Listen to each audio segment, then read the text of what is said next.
Knee pain, back pain, shoulder pain, ఎటువంటి మొండి నొప్పులనైనా తగ్గించే clinic Indo British advanced pain clinic. ఉమ్మడి విజయనగరం జిల్లా కురుపాం నియోజకవర్గం. ప్రస్తుతం మనం ఇక్కడ ఉన్నాం. అయితే ఈ కురుపాం నియోజకవర్గానికి ఒక ప్రత్యేకత అయితే ఉంది. చుట్టూ కొండలతో కూడుకున్నటువంటి విశాలమైనటువంటి ప్రదేశం అయితే ఈ యొక్క నియోజకవర్గానికి సొంతం. అయితే ఈ నియోజకవర్గానికి గత 2 పర్యాయాలుగా ఎమ్మెల్యేగా పోటీ చేసి డంకా మోగించినటువంటి ఘనత అయితే మాత్రం ఈ నియోజకవర్గానికి వైసీపీకి అయితే దక్కింది. ఈసారి కూడా ఇప్పుడు కూడా ముచ్చటగా 3వసారి మళ్ళీ సీటు దక్కించుకున్నటువంటి పాముల పశుశ్రీవాణి అయితే మనతో పాటు ఉన్నారు. ఆవిడని అడిగి తెలుసుకుందాం. నమస్తే మేడం. మేడం చెప్పండి, మీ నియోజకవర్గానికి సంబంధించినటువంటి పథకాలు అయితేనేమి, ఇప్పుడు ప్రజెంట్ ఉన్నటువంటి పరిస్థితులు అయితేనేమి ఏ విధంగా ఉన్నాయి, అంటే వైసీపీ ఏ విధంగా విస్తృతంగా అభివృద్ధి పనులు చేపట్టారు? ఈరోజు కురుపాం నియోజకవర్గంలో జగన్మోహన్ రెడ్డి గారు ప్రభుత్వం వచ్చిన తర్వాత, వైఎస్ఆర్ కాంగ్రెస్ పార్టీ ప్రభుత్వం వచ్చిన తర్వాత ఏదైతే జగన్మోహన్ రెడ్డి గారు ఇడుపులపాయ నుంచి ఇచ్చాపురం వరకు 3648 కిలోమీటర్ల పాదయాత్ర చేసినప్పుడు మహిళలు కానీ, రైతులు కానీ, బడుగు బలహీన వర్గాల వాళ్ళు కానీ, పేద వర్గాలన్నిటినీ కూడా కలుసుకుంటూ నడుస్తూ వాళ్ళందరి కష్టాలు కూడా తెలుసుకున్నటువంటి జగనన్న పాదయాత్ర బహిరంగ సభల్లో అవ్వచ్చు, అదేవిధంగా ఎలక్షన్ సభల్లో అవ్వచ్చు, మేనిఫెస్టోలో అవ్వచ్చు, ఈ పేద వర్గాలు వీళ్ళకి ఏం చేస్తే పేదరికం నుంచి బయటపడతారు, వీళ్ళ కష్టాల నుంచి బయటపడతారు అని చెప్పి ఆలోచించి ఒక మంచి మేనిఫెస్టోను రూపొందించి, నవరత్నాలను రూపొందించి మేనిఫెస్టోని ప్రజలకు చెప్పి ఆయన ఎలక్షన్కి వెళ్ళడం జరిగింది. 2019లో ఈ రాష్ట్రంలో ఉన్నటువంటి ప్రజలందరూ కూడా జగన్మోహన్ రెడ్డి గారు ఇచ్చినటువంటి మాటను నిలబెట్టుకుంటాడు, మాట తప్పని మడమ తిప్పని రాజశేఖర్ రెడ్డి గారి కుమారుడు కాబట్టి ఖచ్చితంగా మాట నిలబెట్టుకొని పేద వర్గాల కష్టాలు తీరుస్తారని నమ్మినటువంటి ఈ రాష్ట్రంలో ఉన్నటువంటి ప్రజలు 151 సీట్లని జగన్మోహన్ రెడ్డి గారికి కట్టబెట్టి ఆయన ముఖ్యమంత్రిగా చేయడం మీ అందరికీ కూడా తెలిసినటువంటి విషయమే. జగన్మోహన్ రెడ్డి గారు ముఖ్యమంత్రి అయిన తర్వాత డే 1 నుంచి కూడా జగన్మోహన్ రెడ్డి గారి ప్రభుత్వంలో ఈరోజు ఈ 5 సంవత్సరాల్లో 99% హామీలను నెరవేర్చినటువంటి ఏకైక ముఖ్యమంత్రి ఎవరు ఈ దేశంలో ఉన్నారు అని అంటే అది వైఎస్ జగన్మోహన్ రెడ్డి గారు. ఈరోజు ఎందుకు మేము ఎంత 99% కంప్లీట్ చేశామని ధైర్యంగా చెప్తున్నామనంటే, ఈరోజు ప్రతి నియోజకవర్గంలో కూడా ప్రతి నియోజకవర్గంలో ఉన్నటువంటి ఎమ్మెల్యే కానీ లేకపోతే ఇన్ఛార్జీలు కానీ వైఎస్ఆర్ కాంగ్రెస్ పార్టీ ప్రభుత్వంలో గడప గడపకి మన ప్రభుత్వం అనేటువంటి కార్యక్రమం ద్వారాగా ప్రతి ఇంటికి వెళ్ళడం జరిగింది. ఏం పథకాలు ఆ కుటుంబానికి అందింది అన్నది తెలియజేస్తూ, అదేవిధంగా ఇంకొక కార్యక్రమం ద్వారాగా జగన్మోహన్ రెడ్డి గారు ఇచ్చినటువంటి హామీలు ఇవి, మేనిఫెస్టో ఇది నెరవేర్చామా లేదా, మీరే టిక్కబెట్టండి, జగన్మోహన్ రెడ్డి గారికి మార్కులు వేయండి అని చెప్పి ధైర్యంగా ఒక కార్యకర్త కానీ, నాయకుడు కానీ, మేము కానీ ప్రతి ఇంటికి వెళ్ళామనంటే అది మా నాయకుడు మాకు ఇచ్చినటువంటి ధైర్యం. ఈరోజు కురుపాం నియోజకవర్గాన్ని విషయానికి వస్తే, మా కురుపాం నియోజకవర్గంలో ఈరోజు ఎన్నో సంక్షేమ పథకాల ద్వారాగా మా నియోజకవర్గంలో ఉన్నటువంటి ప్రజలు ఈరోజు చాలా సంతోషంగా ఉన్నారు. ఎందుకనంటే చాలా వెనకబడినటువంటి ప్రాంతం, ఉత్తరాంధ్ర అంటేనే వెనకబడినటువంటి ప్రాంతం కురుపాం నియోజకవర్గం. మా జిల్లాకి చిట్ట చివరి నియోజకవర్గం, రాష్ట్రానికి కూడా చిట్ట చివరి నియోజకవర్గం. చాలా వెనకబడినటువంటి ప్రాంతం, గతంలో ఎటువంటి అభివృద్ధికి కూడా నోచుకున్నటువంటి ప్రాంతం. అటువంటి మా నియోజకవర్గంలో జగన్మోహన్ రెడ్డి గారి ప్రభుత్వంలో ఉన్నటువంటి సంక్షేమ పథకాల వల్ల ఈరోజు చాలామంది పేదరికం నుంచి బయటపడి పిల్లల్ని చదివించుకోగలుగుతున్నారు, వాళ్ళ కాళ్ళ మీద వాళ్ళు నిలబడగలుగుతున్నారు. ఈరోజు నా నియోజకవర్గంలో ఫర్ ఎగ్జాంపుల్ మీకు చెప్తున్నాను చూడండి, అమ్మఒడి ద్వారాగా ఈరోజు సుమారుగా అమ్మఒడి 40,000 మంది తల్లులకి ఈరోజు నా కాన్స్టిట్యున్సీలో అమ్మఒడి వస్తుంది. రైతు భరోసా 45,000 మందికి రైతు భరోసా, చేయూత 20,000 మందికి, ఆసరా 49,000 మంది అక్కచెల్లెలకి. అంటే సుమారుగా ఈ నియోజకవర్గంలో ఉన్నటువంటి 90% కుటుంబాలు జగనన్న ప్రభుత్వంలో సంక్షేమ పథకాల రూపంలో లబ్ధి పొందారని చెప్పి ఘంటాపదంగా తెలియజేయగలం. సంక్షేమ పథకాలే కాకుండా నా నియోజకవర్గంలో ROFR పట్టాలు సుమారుగా 68,000 ఎకరాల మేము ఈరోజు పోడు పట్టాలు గిరిజనులకు ఇవ్వడం జరిగింది. 68,000 ఎకరాలు. జనరల్గా పోడు పట్టాలు అనేవి గతంలో రోడ్లు ఎక్కారు, ధర్నాలు చేశారు, ఐటీడీలు ముట్టడించారు, ఎంతోమంది ప్రజాప్రతినిధులు వేడుకున్నారు. అయినా కూడా ఎవరు కూడా వాళ్ళు సాగు చేసుకున్నటువంటి దశాబ్దాలుగా సాగు చేసుకున్నటువంటి వాళ్ళ భూమికి పట్టాలు ఇవ్వలేదు. కానీ జగన్ అన్న వచ్చిన తర్వాత ఎవరు అడగకుండా, ఎవరు రోడ్డు ఎక్కకుండా, ఎవ్వరు ధర్నా చేయకుండా వాళ్ళ పట్టాన్ని వాళ్ళ ఇంటికి వెళ్ళి మరి ఇచ్చే విధంగా ఈరోజు పోడు పట్టాలు అనేది గిరిజన ప్రాంతంలో ఇవ్వడం జరిగింది.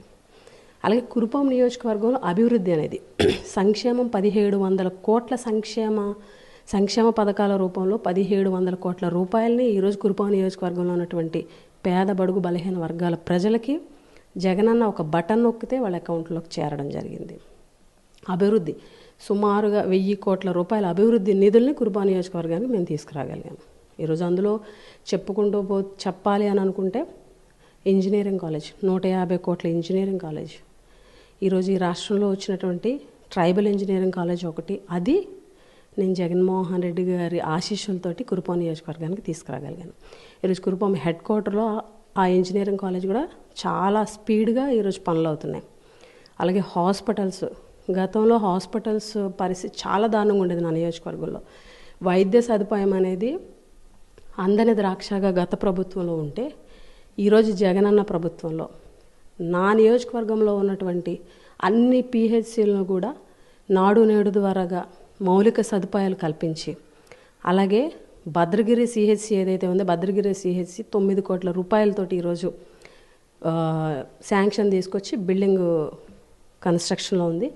అలాగే కురుపాము హాస్పిటల్ సిహెచ్సికి వచ్చి 2 కోట్ల రూపాయలతోటి అదనపు గదులు తీసుకొచ్చి అది ఆల్మోస్ట్ కంప్లీట్ అయిపోయింది, ఇక ఓపెనింగ్ మాత్రమే మిగిలి ఉంది. అలాగే నా నియోజకవర్గంలో ఉన్నటువంటి అంటే గుమ్మలక్ష్మీపురం, కురుపాంలో ఆ ఏజెన్సీ ఏరియాలో ఉన్నటువంటి ప్రజలు పోస్ట్ మార్టం చేయించుకోవాలంటే 60-70 కిలోమీటర్లు పార్వతీపురం వెళ్ళి పోస్ట్ మార్టం చేయించుకోవాల్సినటువంటి దుస్థితి. డెడ్ బాడీస్ అక్కడ నుంచి ఇక్కడికి వచ్చేసరికి ఈవినింగ్ అయిపోద్ది, 5 దాటితే పోస్ట్ మార్టం చేయదు. మా డెడ్ బాడీతో ఎన్నో బాధలు పడ్డటువంటి పరిస్థితులు గతంలో ఉంటాయి. మేము గుమ్మలక్ష్మీపురం మండలంలో హెడ్ క్వార్టర్లోకి పోస్ట్ మార్టం కూడా తీసుకురావడం జరిగింది. అంతేకాకుండా ప్రతి హాస్పిటల్లో కూడా ఒక్క పోస్ట్ కూడా ఖాళీ లేదు. గతంలో భద్రగిరి సిహెచ్సిలో ఒకే ఒక డాక్టర్ శాంక్షన్ పోస్ట్ ఉంటే ఈరోజు 7 నుంచి 8 మంది డాక్టర్లు శాంక్షన్ పోస్టులు తీసుకొచ్చి డాక్టర్స్ని ఫిలప్ చేసి ఏఎన్ఎంస్, స్టాఫ్ నర్సులు, ఫార్మసిస్టులు, అలాగే ల్యాబ్ టెక్నీషియన్స్, నర్సులు, అదే వాచ్మెన్తో కలిపి ప్రతి స్టాఫ్ను కూడా హాస్పిటల్స్లో రిక్రూట్ చేసి ఈరోజు మెరుగైన వైద్యం నా నియోజకవర్గంలో ఉన్నటువంటి ప్రజలకు అందుతుంది అనడంలో ఎటువంటి అతిశయోక్తి లేదు. అలాగే జగన్మోహన్ రెడ్డి గారు తీసుకొచ్చినటువంటి ఆరోగ్య సురక్ష ద్వారాగా ప్రతి సచివాలయానికి కూడా ఆరోగ్య సురక్ష క్యాంపులు వెళ్ళడం, గిరిజన ప్రాంతాల్లో ఎక్కడెక్కడో లోపల ఉన్న వాళ్ళు కూడా ఆ క్యాంప్స్కి వచ్చి చూపించుకొని వాళ్ళకి తెలియనటువంటి ప్రాబ్లమ్స్ కూడా తెలుసుకొని ట్యాబ్లెట్స్, మెడిసిన్స్ తీసుకొని ఆరోగ్య సురక్ష ప్రోగ్రామ్ అయితే గ్రాండ్ సక్సెస్ అయింది మా నియోజకవర్గంలో. అలాగే మా కాన్స్టిట్యున్సీలో రోడ్లు, స్వాతంత్రం వచ్చిన తర్వాత లేనటువంటి రోడ్లను కూడా ఈరోజు కొబ్బరికాయ కొట్టి శంకుస్థాపన చేసి పూర్తి చేసి ప్రజలకు అందించాము. అలాగే మా నియోజకవర్గంలోని గతంలో స్కూల్స్ డైలాప్డ్ కండిషన్లోని పెచ్చులు ఎప్పుడు పడిపోతుందో తెలియదు, వర్షం ఎప్పుడు పడుతుందో తెలియదు, రన్నింగ్ వాటర్, డ్రింకింగ్ వాటర్, కనీసం లైట్లు కూడా లేనటువంటి పరిస్థితి గతంలో ఉంటే ఈరోజు జగనన్న ప్రభుత్వంలో నాడు నేడు అనేటువంటి బృహత్తరమైనటువంటి కార్యక్రమం ద్వారాగా కార్పొరేట్ స్కూల్స్కి ధీటుగా నా నియోజకవర్గంలో స్కూల్స్ తయారవడం కానీ, హాస్పిటల్స్ కానీ, ఈరోజు సచివాలయాలు కానీ, ఆర్బీకేలు కానీ, వెల్నెస్ సెంటర్లు కానీ, ఈరోజు సీసీ రోడ్లు కానీ, వాటర్ ట్యాంక్స్ కానీ, వాటర్ ఫెసిలిటీ కానీ, జేజేఎం ద్వారాగా 100 కోట్ల ప్రాజెక్ట్ అనేది కురుపాం నియోజకవర్గానికి జల్ జీవన్ మిషన్ ద్వారా ఇంటింటికి కుళాయి, అది టెండర్స్ కూడా అయిపోయినాయి. కొంత కంప్లీట్ అయింది, కొన్ని చోట్ల కంప్లీట్ అయింది, కొన్ని చోట్ల ప్రోగ్రెస్లో ఉంది ఇంటింటికి కుళాయి అనేది. మరి మీరు ఇన్ని ప్రభుత్వ కార్యక్రమాలు అంటే ఇన్ని అభివృద్ధి కార్యక్రమాలు చేస్తుంటే ప్రతిపక్షం అసలు అభివృద్ధే లేదు, అసలు ఈ సంక్షేమం పేరిటన ఒక్కసారిగా రాష్ట్ర వ్యాప్తంగా ఉన్నటువంటి ప్రజల్ని సోమరులు చేసిందని చెప్పడం అయితే ఒక్కళ్ళు ఆరోపిస్తున్నారు. దాన్ని మీరు ఏ విధంగా ఖండిస్తారు? కురుపాం నియోజకవర్గంలో ఉన్నటువంటి ప్రతిపక్షం వాళ్ళు అభివృద్ధి చేయలేదు, శంకుస్థాపన అంటే ఓన్లీ కొబ్బరికాయలు కొట్టారు తప్ప శంకుస్థాపన చేశారు తప్ప రోడ్లు వేయలేదని చెప్తున్నారు. నేను ఒకటే చెప్పా, మొన్న ఇంటర్వ్యూలో కూడా చెప్పా, ఇప్పుడు మీ ఇంటర్వ్యూలో కూడా చెప్తున్నా, కురుపాం నియోజకవర్గంలో ఉన్నటువంటి తెలుగుదేశం నాయకులు ఎవరైతే విమర్శిస్తున్నారో వాళ్ళకి కళ్ళుండి కూడా కనిపించట్లేదని నేను మాట్లాడతాను. ఎందుకంటే మీరు వెళ్ళినా సరే లేకపోతే వాళ్ళు వెళ్ళినా సరే నేను ఎక్కడెక్కడ కొబ్బరికాయలు కొట్టామో, ఎక్కడెక్కడ శంకుస్థాపన చేశామో ఆ రోడ్లు చాలా వరకు కంప్లీట్ అయినాయి, కొన్ని ప్రోగ్రెస్లో ఉన్నాయి. కొట్టినంటే అన్నీ కంప్లీట్ అయిపోవు కదా, ప్రోగ్రెస్లో ఉన్నాయి. ఏది కూడా వాళ్ళకిలాగా అప్పుడు వాళ్ళ నాయకుల్లాగా బూచి చూపించి కొబ్బరికాయలు కొట్టి 40 సంవత్సరాలైనా కూడా వాళ్ళ హయాంలో ఉన్నటువంటి కొంతమంది నాయకులు కొబ్బరికాయలు కొట్టింది 40 ఏళ్ళైనా 20 ఏళ్ళైనా 30 ఏళ్ళైనా కూడా రోడ్లు ఈ రోజు వరకు వేయనివి మేము కొబ్బరికాయ కొట్టి శంకుస్థాపన చేసి పూర్తి చేసాం.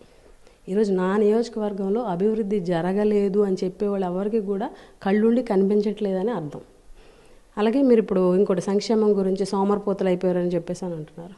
ఏదైతే తెలుగుదేశం పార్టీ వాళ్ళు జగన్మోహన్ రెడ్డి గారు పథకాల రూపంలో ఇచ్చేసి శ్రీలంక చేసేస్తున్నారు ఆంధ్రప్రదేశ్ని విమర్శించినటువంటి ఇదే తెలుగుదేశం పార్టీ నాయకులు ఈరోజు సూపర్ 6 అని చెప్పేసి భవిష్యత్తుకి గ్యారంటీ, చంద్రబాబు నాయుడు గారు భవిష్యత్తుకి గ్యారంటీ ఇస్తారట. సూపర్ 6 అనేటువంటి ఒక సూపర్ 6 అని చెప్పేసి కొన్ని పథకాలు, ఏదో తల్లికి వందనం అంటున్నారు, శ్రీశక్తి అంటున్నారు, యువగళం, ఏవో సంథింగ్, ఇవన్నీ కూడా మన జగన్మోహన్ రెడ్డి గారు అసెంబ్లీలో చెప్పడం జరిగింది. కొన్ని లెక్కలు ఏవైతే మా ప్రభుత్వంలో వచ్చినటువంటి కొన్ని పథకాలను ఎవరు టచ్ చేయలేరు, ఏ ప్రభుత్వం వచ్చినా సరే తీయడానికి. అలాగే కొత్తగా తెచ్చిన అన్నీ కలిపితే ఇప్పటికన్నా డబల్ బడ్జెట్ అవుతుంది. అంటే జగన్మోహన్ రెడ్డి గారు పేదవాళ్ళకి సంక్షేమం అందిస్తే సోమరిపోతులు అయిపోతారు, చంద్రబాబు నాయుడు గారు సంక్షేమం అందిస్తే అట పూర్ టు రిచ్ అయిపోతారట. అంటే మరి ఆ లాజిక్ ఏంటో తెలీదు. ఈరోజు జగన్మోహన్ రెడ్డి గారు ఈ రాష్ట్రంలో పేద వర్గాలకు అండగా ఉన్నారు. కరోనా టైంలో ఆర్థిక పరిస్థితి ఎంత దయనీయంగా ఉందో, ప్రపంచమంతా వచ్చింది కరోనా, ఏ రాష్ట్రము ఏ దేశము కూడా పక్క వాళ్ళకి సహాయం చేసేటువంటి పరిస్థితులు లేదు. అటువంటి పరిస్థితులు ఆర్థికంగా ఎన్ని ఇబ్బందులు ఎదుర్కొన్నా కూడా ఇచ్చిన మాట, ప్రజలకు ఇచ్చిన మాట తప్పకూడదని ఒకే ఒక ఉద్దేశంతో ఏ ఒక్క పథకాన్ని ఆపకుండా ఈ రాష్ట్రంలో ఉన్నటువంటి పేదవాళ్ళకి ఏ పనులు లేకుండా ఇంట్లో ఉండి ఇబ్బందులు పడుతున్నటువంటి టైంలో ఈ సంక్షేమ పథకాలే పేదవారిని బతికించాయని అయితే గంటాపదంగా మేము చెప్పగలం. ఈరోజు ఏదైతే విమర్శలు చేస్తున్నారో అవన్నీ కూడా కడుపు మంటతో చేసే విమర్శలే తప్ప జగన్మోహన్ రెడ్డి గారు పేదల పక్షపాత ముఖ్యమంత్రి అని అయితే చెప్పగలం. ఇంకోటి ప్రధాన మీ నియోజకవర్గాన్ని చూసుకుంటే గిరిపుత్రులు అయితే ఉన్నారు. అంటే గిరిశిఖరాల్లో ఉన్న గిరిపుత్రులకు మీరు ఎటువంటి భరోసా ఇస్తున్నారు? ఈరోజు మీకు అదే చెప్తున్నాను, డెవలప్మెంట్ ద్వారాగా గిరిశిఖర గ్రామాల్లో కూడా ఈరోజు మేము రోడ్లు వేసాం. గిరిశిఖర గ్రామాలకు కూడా స్వాతంత్రం వచ్చిన తర్వాత రోడ్డు లేని బస్సు లేని గ్రామాలకు రోడ్డు వేసి బస్సులు ఇచ్చాం. అలాగే మంచినీటి సౌకర్యాలు కల్పించాం. వైద్యం అనేది మంచి నాణ్యమైనటువంటి వైద్యం, మెరుగైన వైద్యం అందిస్తున్నాం.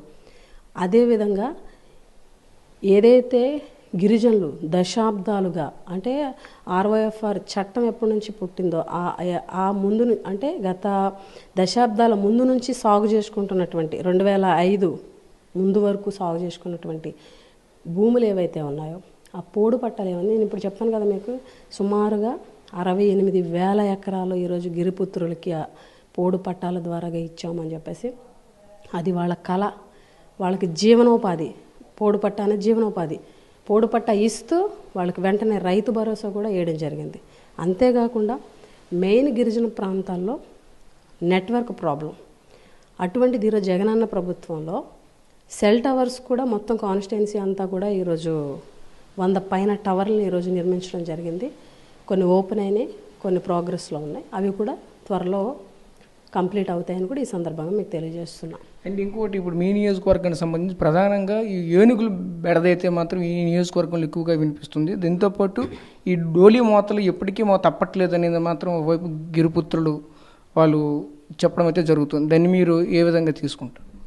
ఒకటి, ఏనుగుల సమస్య అయితే ఉంది, అది నేను ఒప్పుకుంటాను. ఏనుగుల సమస్య అనేది తెలుగుదేశం పార్టీ ఉన్నప్పటి నుంచి ఉంది. వాళ్ళ ప్రభుత్వం ఉన్నప్పుడు కూడా ఏనుగుల్ని తరలించలేకపోయారు. మేము ఇప్పుడు ఈ 5 సంవత్సరాల్లో కూడా తరలించే ప్రయత్నం చేసినా కూడా అది ఎందుకు సక్సెస్ అవ్వలేదు అని అంటే, ఏనుగులు అంశం అనేది చాలా సెన్సిటివ్ అంశం. సెంట్రల్ యాక్ట్స్ అనేవి చాలా స్ట్రాంగ్గా ఉన్నాయి.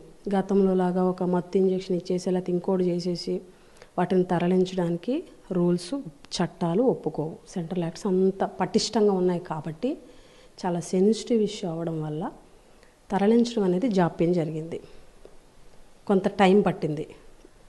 సో ఇక్కడ డిపార్ట్మెంట్ వాళ్ళని అనలేము, ప్రభుత్వాన్ని అనలేము, మమ్మల్ని కూడా అంటానికి లేదు. ఎందుకంటే మేము చాలా ఎఫర్ట్స్ పెట్టాం వాటిని తరలించడం కోసం.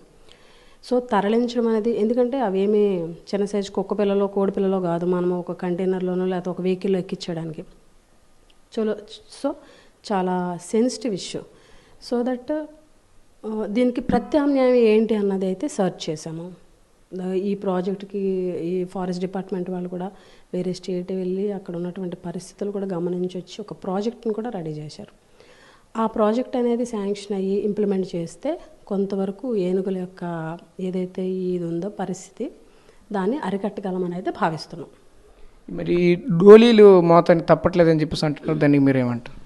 నాకు తెలిసినంత వరకు కురుపాం నియోజకవర్గంలో డోలీ వ్యవస్థ 90% వరకు క్లియర్ అయింది.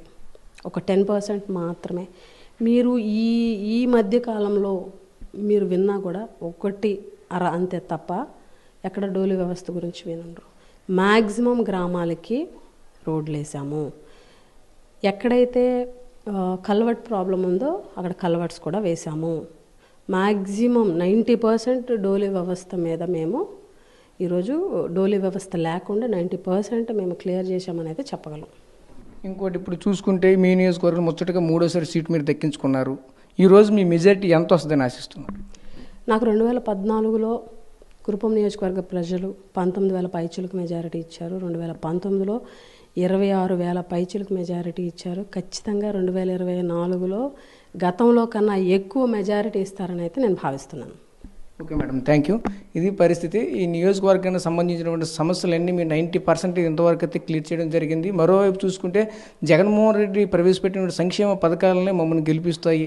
అంతేకాకుండా ఈ నియోజకవర్గ ప్రజలు మమ్మల్ని ఆశీర్వదిస్తూనే ఉంటారు. అదేవిధంగా చూసుకుంటే ప్రభుత్వం ఇంతవరకు చేపట్టినటువంటి పథకాలతో పాటు పేద బలహీన వర్గాలు అయితే మాత్రం మాకు ఇప్పుడు అండగా ఉంటాయి అని చెప్పడం అయితే పరిస్థితి మనం చూస్తున్నాం. కెమెరా పర్సన్ నాయుడుతో రాజేష్, కురుపాం, పార్వతీపురం, మన్యం జిల్లా. మరిన్ని వీడియోస్ కోసం ఛానల్ ని సబ్స్క్రైబ్ చేయండి. లేటెస్ట్ అప్డేట్స్ కోసం వాట్సాప్ ఛానల్ ని ఫాలో చేయండి. అండ్ లింక్ డిస్క్రిప్షన్ లో ఉంది.